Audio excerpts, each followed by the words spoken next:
ನಮಸ್ಕಾರ. News 18 digital ಕಂಟೆಂಟ್ಗೆ ಸ್ವಾಗತ. ನಾನು ಧನುಶ್ರೀ ಪೂಜಾರಿ. ವೀಕ್ಷಕರೇ, ಮಧ್ಯಪ್ರಾಚ್ಯದಲ್ಲಿ ಮತ್ತೆ ಮಹಾಯುದ್ಧದ ಕಾರ್ಮೋಡ ಆವರಿಸಿದೆ. ಕಾರಣ ಈ ಹರ್ಮುಜ್ ಜಲಮಾರ್ಗ ಏನಿದೆ ದೊಡ್ಡ ವೆಪನ್ ಆಗಿತ್ತು ಇರಾನಿಗರಿಗೆ. ಹಾಗಂತ ಪ್ರತಿಯೊಂದು ವಿಚಾರಕ್ಕೂ ಕೂಡ ಅಮೆರಿಕ ಏನಾದರೂ ನರಿ ಬುದ್ಧಿಯನ್ನು ತೋರಿಸಿದ್ರೆ ಸಾಕು, ಮೊದಲು ಇರಾನ್ ಮಾಡ್ತಿದ್ದಂತಹ ಕೆಲಸ ಒಂದು ಇಸ್ರೇಲ್ ಮೇಲೆ ಅಟ್ಯಾಕ್ ಆಗ್ತಾ ಇತ್ತು, ಅಮೆರಿಕಕ್ಕೆ ಪೆಟ್ಟು ಕೊಡಬೇಕು ಅಂತಂದ್ರೆ ಅವರು ಹರ್ಮುಜ್ ಜಲಮಾರ್ಗವನ್ನು ಬಂದ್ ಮಾಡ್ತಿದ್ರು. ಮೊನ್ನೆ ಕೂಡ ಶಾಂತಿ ಸಭೆ ಆಗತ್ತೆ ಅಂತ ಹೇಳಿದ್ರು. ಶಾಂತಿ ಸಭೆಗೆ ಎಲ್ಲರೂ ಕೂಡ ಹೋದ್ರು. ಇರಾನ್ ನಿಯೋಗ ಹೋಯಿತು, ಅಮೆರಿಕ ನಿಯೋಗ ಹೋಯಿತು, ಪಾಕಿಸ್ತಾನದ ಇಸ್ಲಾಮಾಬಾದ್ನಲ್ಲಿ ವಿಫಲ ಆಯಿತು. ಬಟ್ ಶಾಂತಿ ಸಭೆಗೆ ಹೋಗುವಂತಹ ಮೊದಲು ಹರ್ಮುಜ್ ಜಲಮಾರ್ಗ ಓಪನ್ ಆಗಿತ್ತು. ಬಟ್ ಶಾಂತಿ ಸಭೆ ವಿಫಲ ಆದ್ಮೇಲೆ ಹರ್ಮುಜ್ ಮತ್ತೆ ಬಂದ್ ಆಗುತ್ತೆ. ಯಾಕಂದ್ರೆ ಶಾಂತಿ ಸಭೆ ವಿಫಲ ಆದ್ಮೇಲೆ ಅಮೆರಿಕ ತಮ್ಮ ನರಿಬುದ್ಧಿ ತೋರ್ಸಕ್ ಶುರು ಮಾಡುತ್ತೆ. ಅದ್ರ ಜೊತೆಗೆ ಈ ಹರ್ಮುಜ್ ಜಲಮಾರ್ಗ ಏನಿದೆ, ಜಲಸಂಧಿ ಏನಿದೆ, ಒಂದು ಭಾಗದಲ್ಲಿ ಇರಾನ್ನ ನೌಕಾಪಡೆ ಲಂಗರು ಹಾಕೊಂಡು ನಿಂತಿದ್ರೆ ಹಡಗುಗಳನ್ನ ಇಟ್ಕೊಂಡು, ಇನ್ನೊಂದು ಕಡೆ ಅಮೆರಿಕದ ನೌಕಾಪಡೆ ಏನಿದೆ ಅವರ ಹಡಗುಗಳನ್ನ ಲಂಗರ್ ಹಾಕ್ಬಿಟ್ಟು ಇನ್ನೊಂದು ಭಾಗದಲ್ಲಿ ನಿಲ್ಲಿಸ್ಬಿಟ್ಟಿದ್ದಾರೆ.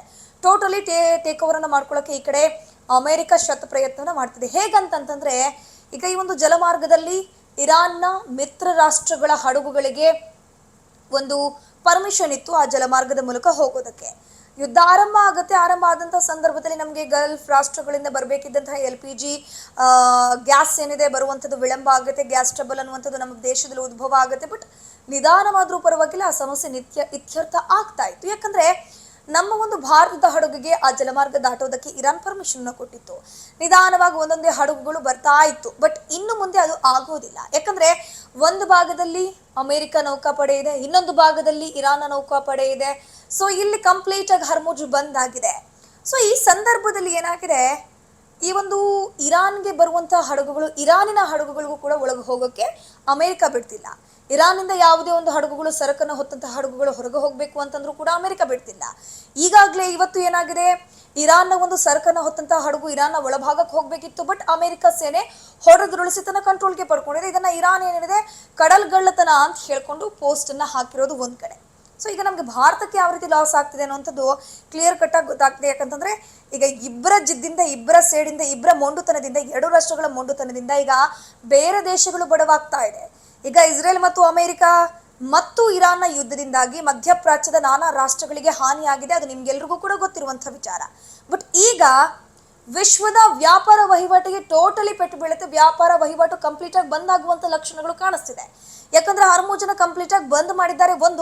ಇನ್ನೊಂದು ಏನಪ್ಪಾ ಅಂತಂದ್ರೆ, ಭಾರತದ ಹಡಗಿನ ಮೇಲೆಯೇ ಮೊನ್ನೆ ಅಷ್ಟೇ ಇರಾನ್ ಸೇನೆ ಏನಿದೆ ಅಟ್ಯಾಕ್ ಅನ್ನ ಮಾಡಿಬಿಟ್ಟಿದೆ, ಗುಂಡಿನ ದಾಳಿಯನ್ನ ನಡೆಸಿದೆ. ಗುಂಡಿನ ದಾಳಿಯಲ್ಲಿ ಭಾರತದ ಸಿಬ್ಬಂದಿಗಳಿಗೂ ಕೂಡ ಹಾನಿಯಾಗಿದೆ. ನೀವೀಗ ಒಂದು ಪ್ರಶ್ನೆ ಉದ್ಭವ ಆಗುತ್ತೆ ನಿಮ್ಮ ತಲೆಯಲ್ಲಿ, ಏನಪ್ಪಾ ಅಂತಂದ್ರೆ, ಭಾರತಕ್ಕೆ ಅವಕಾಶವನ್ನ ಕೊಟ್ಟಂತಹ ಇರಾನೇ ಯಾಕೆ ಈಗ ಭಾರತದ ಹಡಗಿನ ಮೇಲೆ ಅಟ್ಯಾಕ್ ಮಾಡುತ್ತೆ? ಯಾಕಂದ್ರೆ ಭಾರತಕ್ಕೂ ಕೂಡ ಹಡಗನ್ನ ಹೊತ್ತಂತಹ, ಅಂದ್ರೆ ಒಂದಷ್ಟು ಗ್ಯಾಸ್ ಸಿಲಿಂಡರ್ಗಳನ್ನ ಹೊತ್ತಂತಹ ಒಂದು ಹಡಗುಗಳನ್ನ, ಭಾರತದ ಹಡಗುಗಳನ್ನ ಜಲಮಾರ್ಗದ ಮೂಲಕ ಹೊರಗೆ ಹೋಗೋಕೆ ಪರ್ಮಿಷನ್ ಕೊಟ್ಟಿದ್ದೆ ಇರಾನ್ ಅಲ್ವಾ? ಈಗ ಭಾರತದ ಹಡಗಿನ ಮೇಲೆ ಅಟ್ಯಾಕ್ ಮಾಡೋ ಕಾರಣ ಏನು ಅಂತ ನೀವು ಅನ್ಕೋಬಹುದು. ಅಂತ ಪ್ರಶ್ನೆ ನಿಮ್ಮಲ್ಲಿ ಉದ್ಭವ ಆಗ್ಬೋದು. ಅದಕ್ಕೆ ಉತ್ತರ ಏನಪ್ಪಾ ಅಂತಂದ್ರೆ, ಇರಾನ್ನ ಒಳಭಾಗದಲ್ಲಿ ರಾಜತಾಂತ್ರಿಕತೆ ಏನಿದೆ ವಿಫಲ ಆಗ್ತಾ ಇದೆ. ಸರ್ವೋಚ್ಚ ನಾಯಕ ಆಯತುಲ್ಲಾ ಖಮೇನಿಯ ಸಾವಾಗುತ್ತೆ ನೋಡಿ. ಆ ಸಾವಿನ ನಂತರ ಎಲ್ಲವೂ ಕೂಡ ಉಲ್ಟಾ ಪಲ್ಟಾ ಆಗುತ್ತೆ. ಇರಾನಿನ ಒಳಭಾಗದಲ್ಲಿ ಆಡಳಿತದಲ್ಲೇ ಬಿರುಕು ಬೀಳ್ತಾ ಇದೆ. ಅಲ್ಲೇ ಸರಿಯಾಗಿರುವಂತ ಒಗ್ಗಟ್ಟಿಲ್ಲ. IRGC ಒಂದು ಹೇಳ್ತಾ ಇದ್ರೆ, ಕಮಾಂಡರ್ಸ್ಗಳು ಒಂದ್ ರೀತಿ ಹೇಳಿಕೆಗಳನ್ನ ಕೊಡ್ತಾ ಇದ್ದಾರೆ, ಒಂದಷ್ಟು ನಿರ್ಧಾರಗಳನ್ನ ಮಾಡ್ತಾ ಇದ್ದಾರೆ. ಅಲ್ಲಿರುವಂತ ಒಂದಷ್ಟು ಅಧಿಕಾರಿಗಳು ಒಂದು ಹೇಳಿಕೆಯನ್ನ ಕೊಡ್ತಿದ್ದು, ಒಂದಷ್ಟು ನಿರ್ಧಾರಗಳನ್ನ ತೆಗೆದುಕೊಂಡ್ರೆ IRGCಯೇ ತನ್ನ ಸ್ವಂತ ನಿಲುವುಗಳ ಮೂಲಕ ತನ್ನ ಸ್ವಂತ ಅಟ್ಯಾಕ್ ಗಳನ್ನ ಮುಂದುವರಿಸ್ತಾ ಇದೆ ಅನ್ನುವಂಥದ್ದು ನಮ್ಗೆ ಸಿಕ್ಕಿರುವಂತ ಪ್ರೈಮರಿ ಮಾಹಿತಿಗಳು. ಸೊ ಈಗ ಭಾರತ ಮಾತ್ರವಲ್ಲ, ಈ ಎರಡು ರಾಷ್ಟ್ರಗಳ ಮೊಂಡುತನದಿಂದಾಗಿ, ಒಂದು Iran as well as America, ಈ ಮೊಂಡುತನದಿಂದಾಗಿ ಇಡೀ ವಿಶ್ವದಲ್ಲೇ ಅಲ್ಲೋಲ ಕಲ್ಲೋಲ ಆಗ್ತಿದೆ. ಕೆಲವೇ ಗಂಟೆಗಳಲ್ಲಿ ಇದಕ್ಕೆಲ್ಲದಕ್ಕೂ ಕೂಡ ಫುಲ್ ಸ್ಟಾಪ್ ಬೀಳತ್ತಾ ಅನ್ನೋದಕ್ಕೆ ಉತ್ತರ ಸಿಗಲಿದೆ. ಕಾದ್ ನೋಡೋಣ. ನಿರ್ಭೀತ, ನಿಷ್ಪಕ್ಷಪಾತ, ವಿಶ್ವಾಸಾರ್ಹ ಸುದ್ದಿಗಳಿಗೆ ಹೆಸರಾಗಿರುವ ನ್ಯೂಸ್ 18 ಕನ್ನಡ ಈಗ ಆಪ್ನಲ್ಲೂ ಲಭ್ಯವಿದೆ. ದಯವಿಟ್ಟು ಇಲ್ಲಿರುವ QR ಕೋಡ್ನ ಸ್ಕ್ಯಾನ್ ಮಾಡಿಕೊಂಡು ಆಪ್ ಡೌನ್ಲೋಡ್ ಮಾಡೋದಕ್ಕೆ ಮರಿಬೇಡಿ. ನಿಮ್ಮ ಬೆಂಬಲ ಹೀಗೆ ಸದಾ ನಮ್ಮೊಂದಿಗಿರಲಿ. ಧನ್ಯವಾದ.